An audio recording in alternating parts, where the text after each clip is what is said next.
environment, you need to be flexible, you need to listen, and be able to pivot and change really fast. Belief, innovation, and resourcefulness will take you everywhere. Okay, this is going to show my brilliance, Evan. You ready for the deep, wisdom-filled? Here it comes. Today's episode of Model to Masters is brought to you by TubeBuddy. TubeBuddy is your best friend on your road to YouTube success. I use it every day on my channel to get more views and subscribers, automate the boring tasks, and split test my thumbnails and titles. I've done over 3,800 split tests, which have led to results like taking this 5-year-old video that was getting 250 views a day, and just by changing the thumbnail, it blew up to 15,000 views per day. You can get started on TubeBuddy for free at tubebuddy.com/Evan. And now on to the show. Let's learn from the master, Dean Graziosi. And there he is. What's up, Evan? We tried this one other time and it didn't go so well. So Oh man, how many times did I try? I was stressing out so much on that day trying to bring you in. It's like this just kept crashing. Anyway, we're making it. It's happening. Welcome, man. Good to see you, man. How you doing? I'm good. How's Arizona? Everything I see in the news looks crazy. I just stay in here. I'm in my house. Like, I feel like we have to hunker down. Yeah, Arizona's a little crazy, but you know, it's only crazy in little pockets. You know, it's great that Arizona looks like the party city of the world. All they show is B-roll of like people at the clubs and partying, and I think that's what did it. But we're all just adapting to the new norm. So what's up, man? It's good to see you. I see you all over the place. I see you hustling. I see you impacting lives, doing amazing stuff on YouTube. You know, dude, you are, and I want to share whatever works for, you know, your following, my following today, but I want to share, dude, your book, Built to Serve, you are built to serve. There's a difference when, you know, I've been an entrepreneur for over 30 years. I've been in the self-education industry for 24. Doesn't even seem possible. But there's a lot of people that when you kind of meet your heroes or you meet the people behind the book, a habits book, a built to serve book, a time management. It's like you meet the guy with the time management book and he's late getting on stage and stressed out of his mind in the green room. Like there's no congruency is what I wanted to say. And before we chat today, I just want to honor you and give you congruency. What you wrote in this book is really who you are, man. You are built to serve. You reach out to my team all the time and want to help with YouTube and tell us what we're doing wrong. And you're not doing it because of finances. You're not doing it because you're trying to get an edge. You're doing it just because this is who you are, man. So I love seeing you out there. I love seeing you grow. I love seeing the impact you're making. Cool, man. Appreciate it. I'm still working on accepting compliments. So I'll just say thank you. Oh, then I'm going to keep doing it through this entire thing to make you feel uncomfortable. Oh, great. Classic Dean. All right, cool. Well, you know, also in that story, you know, you've been really helpful in getting that book out. I remember when I came to Puerto Rico and was trying to get feedback on pre-launch, you and Brendan Burchard took time backstage while you're doing your big event. People paid all this money to come there, and you took time over lunch for 40 minutes to do a deep dive on my strategy. And just super grateful that you guys did that. And you hooked me up with your warehouse and, you know, a whole bunch of things that Dean's a big reason why the book has just a little piece, man. Just what's up, everybody. I see the highs. So how can we deliver some value today? How do we help out? Besides, I do got to plug this. Like, if you didn't check out Evan's Built to Serve, you should check it out. The truth is, I'm not all the way done. I freaking love it. My biggest problem is every book I read, Evan, I listen. I have such a hard time reading. I still have dyslexia. It still doesn't stick. So it's taken me longer, but when I actually read a book, it sticks. So highly recommend it. And it's just you. It's like it's having a 200-page conversation with you, which is always cool. Cool, man. Appreciate it. Well, I also have an audiobook version. I read it myself, so there's always. Oh, dude, please send that to me.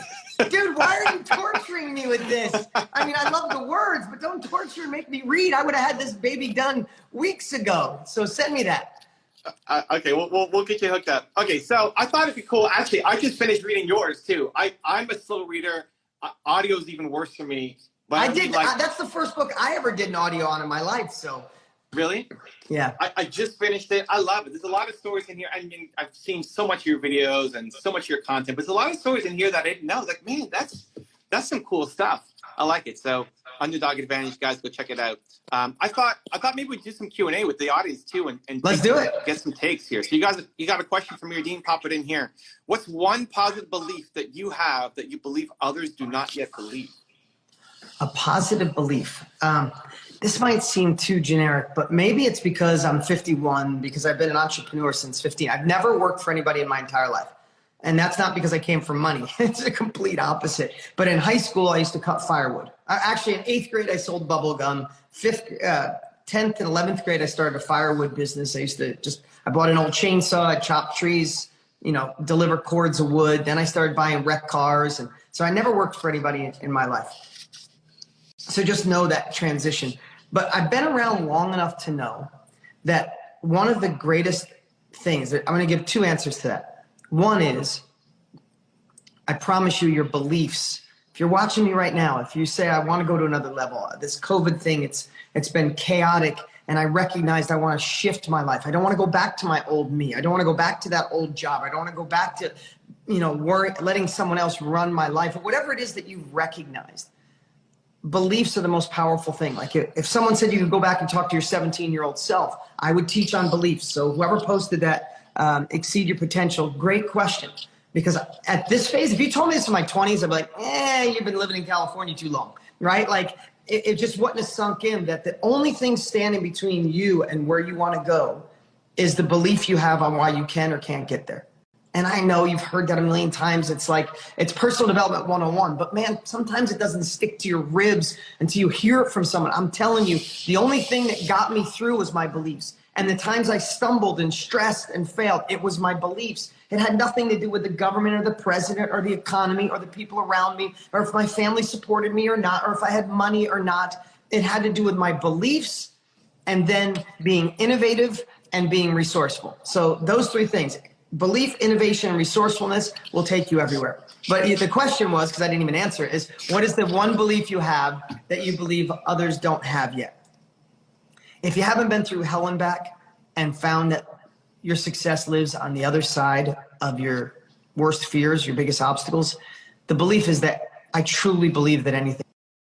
I truly do. I believe, I didn't have a great relationship, and I'll take responsibility for it in the past. And I got a divorce years ago, but I found a new belief that there could be real connection, real love, real soulmate. And I started believing that every day, and I attracted the love of my life. We've been together 3 years. Every day we fall more in love.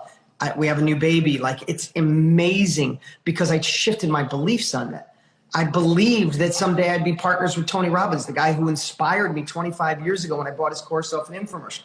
Tony and I talk 7 times a day. We have 3 companies we started now. I'm busy every day of my life because of that belief that someday that was going to happen. And I just wish someone would have shaken me earlier in my life and say, shift those beliefs, get rid of it. Even all the stuff going on in the world, Evan, I believe if we all shift our beliefs just 10%, we could solve all the problems. But anyway, I went way long on one little question.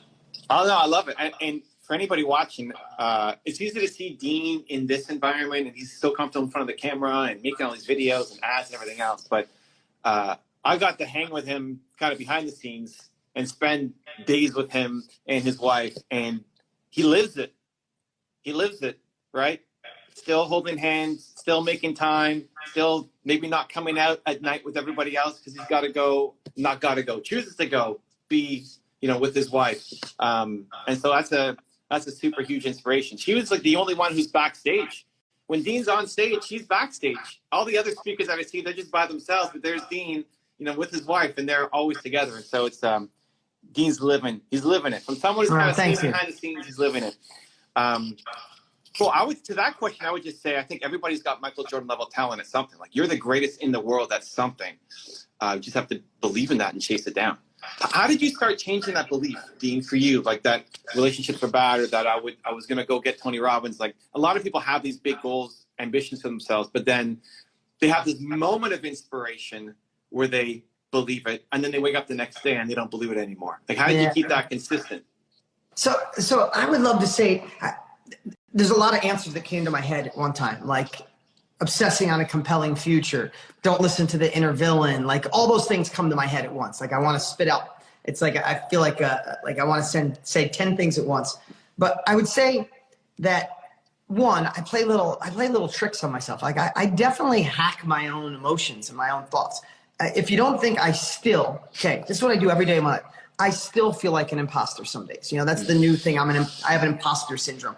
It's a new term, but I always felt scared to death and felt I'm not good enough. I'm not smart enough. How did I get in this room? Right? Why are these people are way smarter than me? Who invited me? Right? I still feel that way. Right? So know that those emotions will always be there. But I think if I look back, Evan, I think I do little things like looking back at the end of my life. At the end of your life, are you going to say, I'm glad that I played small and I didn't go for that dream because, man, if I went and I failed, that would have been horrible. No, at the end of your life, you're like, what the hell did I waste this for? Like, I was young. I was vibrant. I lived on earth. I had endless possibilities, and I let fear or I let complacency or I let procrastination stop me. Screw that. Like, I will do that to make myself disturbed. Evan, you know me. I still play as if I'm broke and I'm 10 points down. I do. I hustle like I can't make my mortgage payment. It's because I found a way to I know the impact I want to make. I know the success I want to achieve. I feel like if we're not climbing, we're sliding. Like Tony says this elegantly, like we're really put on this earth for growth and contribution, right? It's like, man, last year we provided 6 million meals. I donated $500,000 to help kids in slavery. Like each $1,500 saves a child. Like I didn't say that to brag. My whole point is find two things. Look at the side if you don't take action. Like, don't just say, oh, if I do this, I can have freedom. If I do this, I can have more money. If I do this, I can do better things for my family, my children. You got to look at the other side too, Evan. You got to look at what if you don't? Like some of you are going to be more motivated by if you don't than if you do, because all I know is if I don't do this, I could go back to where I'm not in control of my time, where I can't coach Little League, where I can't coach softball, where I can't spend extra time with my wife, where I can't be a good leader, where I can't have new kids, have new babies that I can be home with. Like, take that away from me, take away my life. So I'll fight like I'm broke. I'll fight like an underdog. Yeah, anyway, that's a long answer to a short question. Cool. Okay, next one. Reject Mediocre. I like the name. Says, what has been your biggest challenge on social media? Biggest challenge on social media? Staying consistent. There's some days you're busy as heck. So listen, social media has a million different variables. Like YouTube. This is my dear friend Evan knows YouTube better than anyone on the planet. And still, we can't find the time to focus on it. It's the reason it's not going. So sometimes it's just focus. But just know this.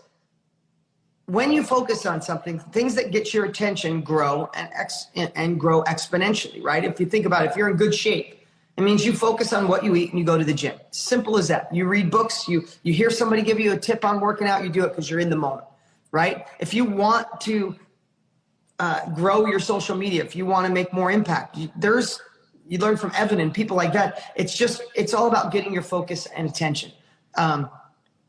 I don't think there's a big challenge except for time. And Instagram is something I put, let's just put it this way. Because Instagram is easier for me. Every day I can just hit the button and go live and deliver value. In the last 2 years, we went from 30,000 followers. We just passed 1 million, right? Because it's getting my time, attention, focus. I'm consistent. I go in there every day. On the opposite side, YouTube, I just haven't been completely focused and it's doing great, but it's not growing like this. But if I put that same focus on YouTube, my YouTube channel would grow. So that's my biggest challenge, is just finding the time and partnering with Tony and writing books and being a new dad and a new husband and 5,000 other things. And that's why the one answer to that has nothing to do with social media, is truly, truly find the things in your life that matter and do more of it, and find the things that don't matter. Like at the end of your life, you'd be like, why did I waste my time? And do less of it. As simple as that. When people ask me how I do it all, I know what's important to me. And I spend my time in those important places. Well, I was speaking to your team last week about YouTube again, so gave us some tips. All right, you're the best, dude. Come on, Dean, we got this. So I was reading Traffic Secrets by our friend Russell Brunson, and he mentioned you in the book and how he came and looked at all your ads and how the only difference he saw was that you were making 2 to 3 ads a day and he was doing like an ad a week or something, and just you never know which ad is going to hit. And one of the things that I admire about Dean is that he's very productive, but he's also very intentional with how he's spending his time. So when everybody's taking a break in Puerto Rico, there's Dean recording an ad, like walking down the beach, making another ad. He's like, I got 5 minutes to do something. I'm going to use that 5 minutes instead of wasting that 5 minutes. And so I looked at that as like, man, I need to, I feel pretty productive as a human, but I got inspired by that as well. I said, hey, if you can find time to make ads, I can find time to make more videos as well. But I agree, consistency, right? I mean, it took me 5 years to get to 7,000 subscribers, and then another 5 years to get to 2 million. And I didn't take it seriously and all this stuff at the beginning, but in the daily videos coming up, especially in a platform like YouTube, Instagram is a lot more of the moment. YouTube is a lot more of my videos from 4 years ago are still getting me views. So if you have a lifelong kind of ambition, drive, brand, it's picking the platform that makes the most sense for you too. Yep. Ooh, I like this one here. How do I improve my confidence?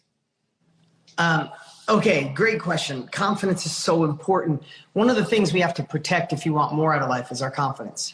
And what I would say is, how do you improve your confidence is to identify the things that rob your confidence. Okay, this is going to show my brilliance, Evan. You ready for the deep, wisdom-filled? Here it comes. Decide what takes away your confidence and do less of it. Look at that. Brilliance here on a Thursday. No, there are things that subconsciously or consciously take your confidence away. I just want to know something. Let me ask you. It sounds silly, but when is the last time, if you're on right now, when's the last time you watched the news and got done and your confidence went up? Ever in the history of the world. When's the last time you tortured yourself by talking to your friend or your family member that tells you you're a dreamer, that you should get real, that's not the way the economy is, not in this world. There's too many people online. You can never be in this business. You're not going to grow your following. When's the last time you had a conversation with them and you left and you had more confidence, right? When is the last time you worked on one of your weaknesses, right? There's something you suck at, but you force yourself to work on it because you think you should be better. Sorry, calling it out here on a Thursday. If you suck at something, forget it. Go get great at something you're already good at and pay someone to do that. So what I'm saying is there's things like watching the news, talking to negative people, working on your weaknesses, inner self-talk, bad monologue going on in here that will kill your confidence. And when your confidence is low, you don't ask for the deal. You don't close the deal. You don't ask somebody to partner. Don't ask for the money. Has anything ever in your life been good when you had lack of confidence? Never. You never get it done. But then you have those rare moments when you're on fire. You're in a state. It's like, I'm getting this done. No matter what, I'll rip the doors off this building. I'm getting it. So what do you do more of? Who do you watch online? Who do you listen to online? What thoughts do you tell yourself that put you in a state of bulletproof confidence? And what things do you do that take it away? I'm not trying to oversimplify it. Figure out what takes your confidence away. Here's my brilliance. And do less of it. Figure out what builds your confidence up. And here's the brilliance on a second note. Do more of it. What's one recent thing you had to cut out? Recent thing I had to cut out. Like in the past 12 months. Past 12 months. I'm always chopping stuff out of my life. Saying no to speaking events around the world.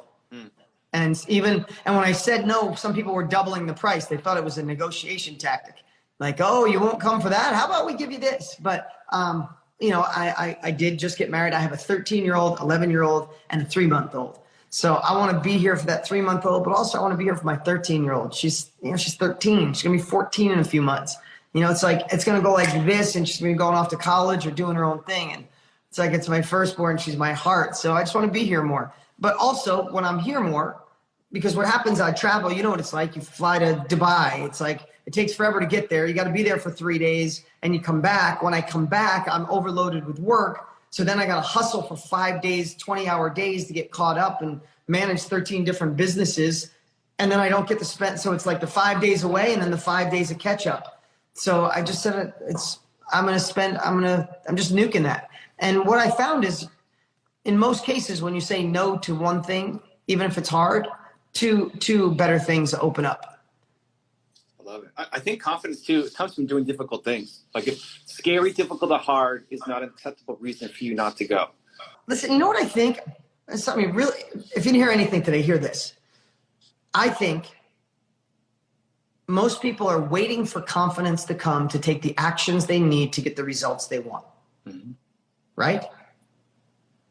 When confidence doesn't come without the C word before it, that's courage.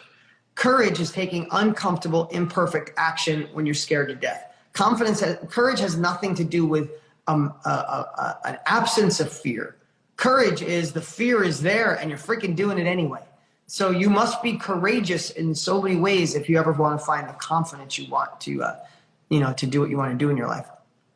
Yeah, I think if you have no fears, you hate your life. You're just photocopying the same day over and over and over again.